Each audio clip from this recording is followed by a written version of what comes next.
నమస్తే, welcome to our channel. నేను సౌజన్య. ఆంధ్రప్రదేశ్కి సంబంధించి రాజధానికి సంబంధించి వైవి సుబ్బారెడ్డి గారికి చేసినటువంటి కామెంట్స్ ఏవైతే ఉన్నాయో అవి వక్రీకరించిందని చెప్పేసి బొత్స గారు కవర్ చేయడానికి ట్రై చేశారు. అంటే 5 సంవత్సరాల కాల పరిమితిలో వైసీపీ ప్రభుత్వం ఆంధ్రప్రదేశ్ రాజధానికి సంబంధించి 3 రాజధానులు ఉన్నారు. ఒక్క రాజధాని కూడా డెవలప్ చేయలేదు. సో మరి ఇప్పుడు మళ్ళీ హైదరాబాద్ని కంటిన్యూ చేయాలి అని అనుకుంటున్నారు అన్నట్టుగా వైవి సుబ్బారెడ్డి చేసినటువంటి కామెంట్స్ ఇప్పుడు హాట్ టాపిక్ అవుతున్నాయి. ఈ అంశానికి సంబంధించి మనతో మాట్లాడడానికి, వారి విశ్లేషణని మనతో పంచుకోవడానికి ఈరోజు మనతో పాటు ఉన్నారు సీనియర్ పొలిటికల్ అనలిస్ట్ రాజేష్ అప్పసాన్ గారు ఉన్నారు. వారితో మాట్లాడదాం. నమస్తే అండి. వైవి సుబ్బారెడ్డి గారు చేసినటువంటి కామెంట్స్ ఇప్పుడు చాలా హాట్ టాపిక్ అవుతున్నాయి. సో 5 సంవత్సరాల కాల పరిమితిలో అసలు వాళ్ళు ఎందుకు ఆంధ్రప్రదేశ్కి సంబంధించిన రాజధానులు 3 అన్నారు ఫస్ట్. అంతకుముందు చెప్పినటువంటి అమరావతిని అయితే వాళ్ళు యాక్సెప్ట్ చేయలేదు. 3 అన్నారు. ఆ 3లో ఒక్కదాన్ని కూడా వాళ్ళు డెవలప్ చేయలేదు. చేయకపోగా వాళ్ళ ఇప్పుడు టైం పీరియడ్ అయిపోతున్న టైంలో హైదరాబాద్నే కొనసాగించాలని కోరుకుంటున్నాం అనడం ఎంతవరకు కరెక్టు? అది మీడియా వక్రీకరించిందని బొత్స గారు కవర్ చేయడం, అసలు ఏం జరుగుతుంది అసలు రాజధానికి సంబంధించి వైసీపీ ప్రభుత్వంలో? మనకి గ్రామాల్లో ఒక సామెత ఉండేది, తెలివి తక్కువడికి ఒక చోట అంటుకుంటే తెలివి గలడికి 3 చోట్ల అంటుకుంది అని చెప్పని. రాష్ట్రం కొత్తగా ఏర్పాటైంది. ఆ కొత్తగా ఏర్పాటైన రాష్ట్రానికి ఒక రాజధాని నిర్మాణం చేసుకోవాలి అని చెప్పని, రాజధాని నిర్మాణం జరగాలి అని చెప్పని కేంద్ర ప్రభుత్వం విభజన చట్టంలో మెన్షన్ చేసింది. మొట్టమొదటిగా పదవి బాధ్యతలు చేపట్టిన మొట్టమొదటిగా ప్రభుత్వాన్ని ఏర్పాటు చేసిన తెలుగుదేశం ప్రభుత్వము, పదవి బాధ్యతలు చేపట్టిన చంద్రబాబు నాయుడు గారు కూడా రాజధాని నిర్మాణానికి పూనుకోవడం జరిగింది, ఒక రాజధాని నిర్మాణానికి.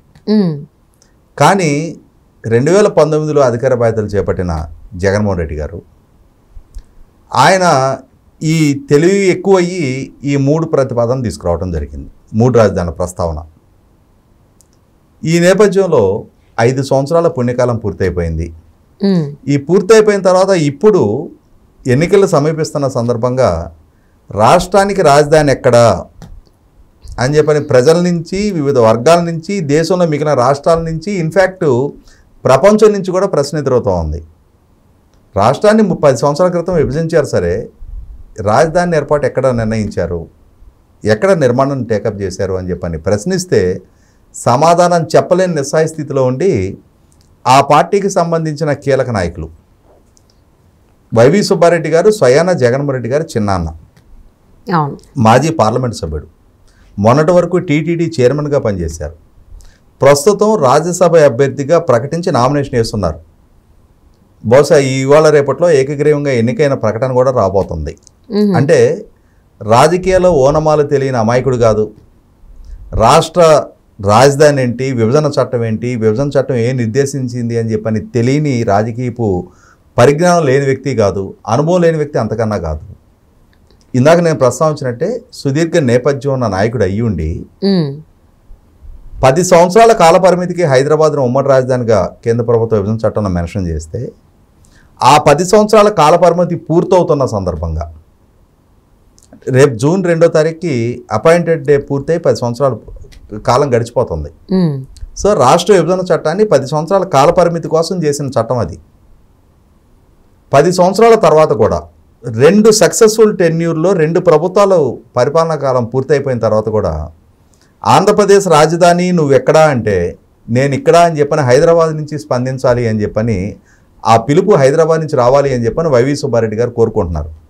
అంతేగాని ఆంధ్రప్రదేశ్ రాష్ట్రం, అక్కడ కూడా 5 కోట్ల మంది ప్రజలు ఉన్నారు, అక్కడ కూడా వాళ్ళు కూడా సగర్వంగా ఒక రాజధాని నిర్మాణం చేసుకోవాలి, మా ఐడెంటిటీ ఇది అని చెప్పని రుజువు చేసుకోవాలి, మా యువతకి భవిష్యత్తు కల్పించగలిగే ఒక నగర నిర్మాణం చేసుకుంటున్నామని చెప్పని వాళ్ళు కూడా నిరూపించుకోవాలని చెప్పని భావన లేకుండా ఇప్పుడు కొన్నాళ్ల పాటు ఉమ్మడి రాజధానిగా హైదరాబాద్నే కొనసాగించాలి అని చెప్పని ఒక ప్రతిపాదన తీసుకొస్తున్నారు అని అంటే ఇక్కడ దీంట్లో చాలా హిడెన్ ఎజెండాస్ ఉన్నాయి.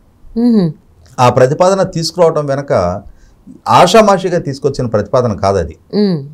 తెలంగాణలో చోటు చేసుకుంటున్న రాజకీయ పరిణామాలు, ఆంధ్రప్రదేశ్లో రాబోతున్న ఎన్నికల నేపథ్యంలో అక్కడ చోటు చేసుకోవాలి అనుకుంటున్న రాజకీయ పరిణామాల నేపథ్యంలో వ్యూహాత్మకంగా జగన్మోహన్ రెడ్డి గారి మనసెరిగే చేసిన ఒక రకమైన కుట్రపూరిత ప్రకటన అది. అదేదో అమాయకత్వంతో అనాలోచితంగా చేసిన ప్రకటన కాదు. బొత్స సత్యనారాయణ గారు ఈరోజు ప్రజల నుంచి వ్యక్తమవుతున్న వ్యతిరేకత నేపథ్యంలో ఆయన చేసిన ప్రకటనని మీడియా వక్రీకరించింది అని చెప్పని కవరప్ చేసే ప్రయత్నం చేసినా 100% ఉద్దేశపూర్వకంగా ప్రజల మధ్య విద్వేషాలు పెంచడం కోసం, రాష్ట్రాల మధ్య అశాంతి రగిల్చడం కోసం చేసిన ప్రయత్నం అది. ఎన్నికలు సమీపిస్తున్న సందర్భంగా ప్రజల్లో ఎమోషన్స్ ఫ్లేరప్ చేసి తద్వారా రాజకీయ లబ్ధి చేకూర్చుకోవడం కోసం చేసిన ప్రకటన అది. కొంచెం విడమని చెప్తా నేను. జగన్మోహన్ రెడ్డి గారికి అత్యంత సన్నిహితుడు, రాజకీయంగా గుర్తుల్యుడు. 2019 ఎన్నికల్లో ఆయన గెలుపుకి దోహదం చేసిన కేసీఆర్ గారు ఇప్పుడు తెలంగాణ అసెంబ్లీ ఎన్నికల్లో ఓడిపోవడం జరిగింది. ఆ ఎన్నికల రోజే తెలంగాణ సెంటిమెంట్ని రగల్చడం ద్వారా కేసీఆర్ గారి గెలుపు సుసాధ్యం చేయాలి అని చెప్పని జగన్మోహన్ రెడ్డి గారి ప్రభుత్వం నాగార్జున సాగర్ డ్యామ్ మీద సృష్టించిన హంగామా చూసాం మనం. కానీ తెలంగాణ సమాజం దాన్ని పరిగణలోకి తీసుకోవాలి. కేసీఆర్ గారికి రాజకీయంగా గుణపాఠం చెప్పాలి అనే నిర్ణయానికి తెలంగాణ సమాజం వచ్చేస్తున్న నేపథ్యంలో ఇటువంటి తాత్కాలిక ఎమోషన్స్ని ఫ్లేరప్ చేసే కుయుక్తుల్ని వాళ్ళు పసిగట్టి వాటిని పరిగణలోకి తీసుకోకుండా వాళ్ళ విచక్షణ మేరకు వాళ్ళు ఓటు వేయడం జరిగింది. ఇవాళ కేసీఆర్ గారు అధికారానికి దూరం అయ్యారు. 2 నెలలు అధికారాన్ని నుంచి దూరం కేసీఆర్ గారు అవ్వటాన్నే జీర్ణించుకోలేకపోతున్నారు జగన్మోహన్ రెడ్డి గారు. ఎందుకు అంటే కేసీఆర్ గారి నాయకత్వం తెలంగాణలో కొనసాగితేనే రేపటి రోజున తన రాజకీయ భవిష్యత్తు కూడా క్షేమకరం అని చెప్పి నేను భావిస్తూ ఉన్నారు. ఇటువంటి నేపథ్యంలో 100% కేసీఆర్ గారిని మళ్ళీ తిరిగి తెలంగాణ పీఠ మీద ప్రతిష్ఠింపజేయాలి అని అంటే మొత్తం కలిపిన 3 నెలల క్రితం ఎలక్షన్స్ జరిగినాయి. నవంబర్ 30 తారీఖు ఎలక్షన్ జరిగింది. డిసెంబర్ 7వ తారీఖు రోజు కొత్త ప్రభుత్వం 10 బాధ్యతలు చేపట్టింది. మళ్ళీ 4 సంవత్సరాల 9 నెలల దాకా మళ్ళీ ఎన్నికలు రావడానికి ఆస్కారం లేదు. ఎప్పుడు ఆరోగ్యకరంగా వాళ్ళ టెన్యూర్ పూర్తి చేసుకున్న పక్షంలో. కానీ విధ్వంసకర నిర్ణయాలతోటి రాజకీయంగా ఆందోళన రేకెత్తించి సమాజంలో అస్థిరత కలగజేయడం ద్వారా ప్రభుత్వాన్ని కోల్చడం అనేది వారసత్వంగా జగన్మోహన్ రెడ్డి గారికి ఉన్న ఒక లక్షణం. ఆయన స్వయంగా ఆనాటి కాంగ్రెస్ పార్టీ ప్రభుత్వాన్ని కూల్చే ప్రయత్నం చేశారు. వాళ్ళ నాన్నగారి నాయకత్వంలో మరి చెన్నారెడ్డి గారిని దింపటం కోసం సృష్టించిన అశాంతి అలజడి ఏంటి అనేది స్వయానా ముఖ్యమంత్రి హోదాలో మరి చెన్నారెడ్డి గారి అసెంబ్లీలో తేడతలం చేయడం జరిగింది. హైదరాబాద్ నగరం ఏ విధంగా అతలాకుతలం అయిపోయింది, ఏ విధంగా శాంతి భద్రతల సమస్య సృష్టింపబడింది, ఏ విధంగా కర్ఫ్యూలో మగ్గిపోయింది అనేది ఇప్పటి జనరేషన్కి తెలియకపోవచ్చు. కానీ 1990 దశకంలో తొలినాళ్ళలో చోటు చేసుకున్న సంఘటనలు హైదరాబాదు నగర చరిత్రలో ఒక రక్తపు మరకలుగా మిగిలిపోయి ఉన్నాయి. ఇటువంటి నేపథ్యంలో అటువంటి వారసత్వాన్ని హక్కుగా పొందున్న జగన్మోహన్ రెడ్డి గారు ఇప్పుడు ఈ రాజధాని ప్రస్తావన తేవటం ద్వారా మా ప్రాంతంలో ఇంకెన్నాళ్ళు మీరు ఉమ్మడి రాజధాని కొనసాగించుకుంటారు అని చెప్పని కేసీఆర్ గారు ఇప్పుడు దాన్ని అందుకొని దాన్ని ఒక ఎమోషన్ ఇష్యూగా మలచాలి. ఆ ఎమోషన్ ఇష్యూగా మలిచి దాన్ని కేసీఆర్ గారికి తెలంగాణ సమాజం నుంచి యాక్సెప్టెన్స్ రప్పించే మార్గం సుగమం చేయాలి. పార్లమెంట్ ఎన్నికల్లో కేసీఆర్ గారికి మెజార్టీ స్థానాలు దక్కాలి. మెజార్టీ స్థానాలు దక్కడం ద్వారా రేవంత్ రెడ్డి గారి నాయకత్వానికి ప్రతికూల సంకేతాలు ప్రజల్లో పంపించగలగాలి. తద్వారా బొటాబొటీ మెజార్టీతో ప్రభుత్వం ఏర్పాటు చేస్తున్న నేపథ్యంలో కాంగ్రెస్ పార్టీలో అన్రెస్ట్ క్రియేట్ చేయాలి. ఆ కాంగ్రెస్ పార్టీలో రేవంత్ రెడ్డి గారి నాయకత్వానికి వ్యతిరేక వర్గాన్ని తయారు చేయాలి. తద్వారా ఆ ప్రభుత్వ పతనాన్ని కోరుకుంటున్నారు వీళ్ళు. అంటే ప్రజలిచ్చిన తీర్పు, ప్రజల ద్వారా ఎన్నిక కాబడిన ప్రభుత్వం 5 సంవత్సరాల టెన్యూర్ కొనసాగటానికి అటు కేసీఆర్ గారికి ఇష్టం లేదు. ఎందుకంటే నిన్న నల్గొండలో ఆయన ప్రసంగాలు చూసాం మనం. ఇవాళ నాగార్జున సాగర్ డ్యామ్ మీద దండయాత్రకు వచ్చిన జగన్మోహన్ రెడ్డి గారిని కేసీఆర్ గారు ఎక్కడ విమర్శ చేయట్లా. కానీ రేవంత్ రెడ్డి గారిని మాత్రం ఏ స్థాయిలో విమర్శ చేసింది చూసాం మనం. ఇక్కడ 100% రాజకీయ ఎజెండాలతోటే, రాజకీయ ఎజెండా కేసీఆర్ గారికి అనుకూలంగా అంటే అటువంటి ఎజెండా మలచడం కోసం వైవి సుబ్బారెడ్డి గారి ద్వారా ఇటువంటి స్టేట్మెంట్ ఇప్పించడం జరిగింది. వైవి సుబ్బారెడ్డి గారు మాకు హైదరాబాద్ ఉమ్మడి రాజధాని కొన్నాళ్ళు కొనసాగించాలని ఒక స్టేట్మెంట్ ఇవ్వాలి. అది తెలంగాణలో ఒక ఉద్యమ కార్యాచరణ టేకప్ చేయాలి. దానికి టీఆర్ఎస్ పార్టీ లీడ్ రోల్ తీసుకోవాలి. కేసీఆర్ గారు మళ్ళీ తెలంగాణ సమాజంలో ఆయనకు ఒక ఎలివేషన్ రావాలి. తద్వారా కాంగ్రెస్ ప్రభుత్వానికి ఒక అన్రెస్ట్ క్రియేట్ చేయాలి. అదే సందర్భంలో 100% కేసీఆర్ గారి నాయకత్వం ఇక్కడ మళ్ళీ తిరిగి స్థాపింపబడితే ఆంధ్రప్రదేశ్లో జగన్మోహన్ రెడ్డి గారికి పరిస్థితులు అనుకూలిస్తాయి అని చెప్పని. కానీ ఇవన్నీ ఏ టర్న్ తీసుకుంటాయో, ఎమోషన్స్ ఫ్లేరప్ అవుతాయో లేదో, ఎల్లకాలం ప్రజలు ఎమోషన్స్ మాయాజాలంలోనే పడి పనిచేసే ప్రభుత్వాన్ని కూల్చుకోవడానికి సిద్ధపడతారా లేదనేది తెలంగాణ సమాజానికి ఆ విచక్షణ ఉంది, ఆ వివేకం ఉంది, ఆ విఘ్నత వాళ్ళకు ఉంది. ఇటువంటి నేపథ్యంలో సమాజం వీటిని పట్టించుకోవడానికి సిద్ధంగా లేదు. కానీ 100% వైసీపీ పార్టీ అసమర్థత. 5 సంవత్సరాల కాలపరిమితి వాళ్ళకి కట్టబెడితే ప్రజలు 5 సంవత్సరాలు పూర్తయిపోయిన తర్వాత రాజధాని పనులని ఎక్కడికక్కడ స్తంభింపజేసిన పర్యవసానం, రాజధాని పనుల్లో కనీస మాత్రపు పురోగతి లేకుండా చేసి 3 రాజధానులని చెప్పిన ఒక ప్రస్తావన తీసుకొచ్చి 3 రాజధానుల్లో ఎక్కడా ఒక ఇటుకు కూడా నిర్మాణం చేయలేని ఒక నిస్సహాయులుగా అసమర్థులుగా వాళ్ళు మిగిలిపోయే వాళ్ళ అంటే వాళ్ళ అసమర్థతని కప్పిపెట్టుకోవడానికి ఎన్నికలు సమీపిస్తున్న సందర్భంగా ఇటువంటి ఎమోషనల్ ఇష్యూస్ని ముందుకు తీసుకొచ్చి ప్రజల్లో వాళ్లే పలచనవుతున్నారు. ఈ అంశాన్ని గుర్తెరిగారు కాబట్టి బొత్స సత్యనారాయణ గారు ఆ డ్యామేజ్ కంట్రోల్లో భాగంగా మీడియా మీదకి నెపనెట్టేసే ప్రయత్నం చేస్తున్నారు. వైవి సుబ్బారెడ్డి గారు చాలా విఘ్నతతోటి ఒక మెచ్యూర్డ్ స్టేట్మెంట్ ఇస్తే దాన్ని మీడియా వక్రీకరించింది అని చెప్పని తప్పు మీడియాది, మా సుబ్బారెడ్డి గారు ఎటువంటి తప్పుడు స్టేట్మెంట్లు ఇవ్వలేదు అని చెప్పని కవరప్ చేసే ప్రయత్నం చేస్తున్నారు. 100% సుబ్బారెడ్డి గారు ఇచ్చింది తప్పుడు స్టేట్మెంటు, అసమర్థపు స్టేట్మెంట్, అది వాళ్ళ పాలనలో వైఫల్యాన్ని ఎత్తి చూపుతున్న స్టేట్మెంట్ తప్ప రాష్ట్రానికి ఏ స్థాయిలో కూడా హితం చేసే స్టేట్మెంట్ కాదు. ఇప్పటికీ ప్రజల మధ్య విభజన గాయాలు మర్చిపోయి 2 సమాజాలు కలిసిమెలిసి జీవించడానికి సిద్ధపడతా ఉన్నాయి, కలిసిమెలిసి జీవిస్తూ ఉన్నారు. ఇటువంటి నేపథ్యంలో మళ్ళీ తిరిగి విద్వేషాలు పెంచాలి, వైషమ్యాల మాటను రాజకీయ పబ్బం గడుపుకోవాలి అనే ఆలోచన చేసే ఇటువంటి కుయుక్తుల్ని ప్రజలు ఎల్లకాలం స్వీకరించడానికి సిద్ధంగా లేరు.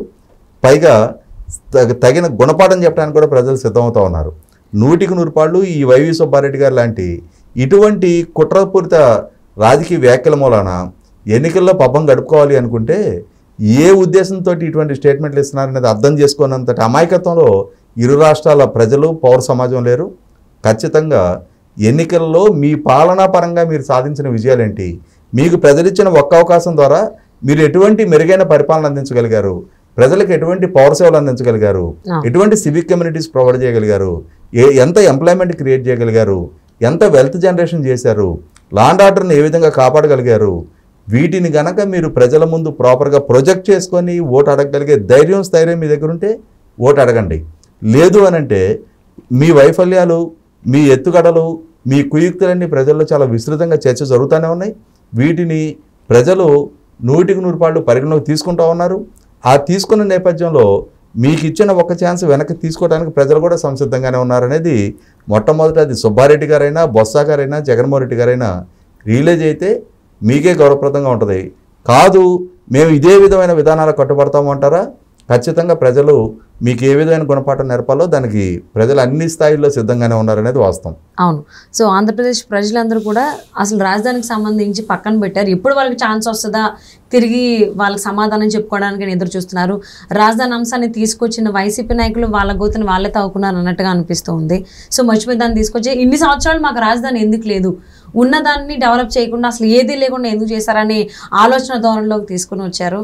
ఇక్కడ ఒక సబ్మిషన్, జగన్మోహన్ రెడ్డి గారికి ఉమ్మడి రాజధాని పట్ల హైదరాబాద్ను ఉమ్మడి రాజధాని అనే అంశాన్ని పరిగణలోకి తీసుకోవాలి అనే ఆలోచన ఉండున్నట్టయితే ఆయన పదవి బాధ్యతలు చేపట్టగానే కేసీఆర్ గారు ఒకసారి ఇంటికి పిలిచి భోజనం పెట్టగానే విభజన చట్టానికి సంబంధించి ఆంధ్రప్రదేశ్ రాష్ట్రానికి తెలంగాణ రాష్ట్రానికి మధ్య అపరిష్కృతంగా ఉన్న అంశాలు దేన్ని పరిష్కారం చేసుకోకుండానే, ఆస్తుల పంపిణీ, సంస్థల పంపిణీ సక్రమంగా జరగకుండానే ఆంధ్రప్రదేశ్ రాష్ట్రానికి కేటాయించిన భవనాలను మొత్తాన్ని తెలంగాణ ప్రభుత్వానికి ఎందుకు హ్యాండ్ ఓవర్ చేశారు? దానికి మొట్టమొదటి జగన్మోహన్ రెడ్డి గారు కానీ ఆ ప్రభుత్వం కానీ సమాధానం చెప్పగలిగితే ఆ రోజు ఉమ్మడి రాజధాని గురించి ప్రస్తావించే నైతికత అయినా ఆ పార్టీ దగ్గర, ప్రభుత్వం దగ్గర ఉందేమో ప్రజలు కూడా ఆలోచిస్తారు. అవును. సో కాలపరిమితి అయిపోతున్న సమయంలో రాజధాని అంశాన్ని బయటకు తీసుకురావడం అనేది వాళ్ళు ఎందుకు చేశారేంటని అర్థమైపోతుంది. సో ప్రజలకైతే క్లారిటీ ఉంది ఎందుకు ఇన్ని సంవత్సరాలు రాజధాని రాలేదు, ఇప్పుడు ఎందుకు టాపిక్ వచ్చింది అని. సో ఇది ఒక రాజకీయ ఎత్తుగడ అని అందరికీ అర్థమవుతుంది. వాళ్ళు కూడా వెయిటింగ్ ఫర్ ద టైం తిరిగి సమాధానం చెప్పడానికి. And thank you so much for spending your valuable time with us, Rajesh గారు.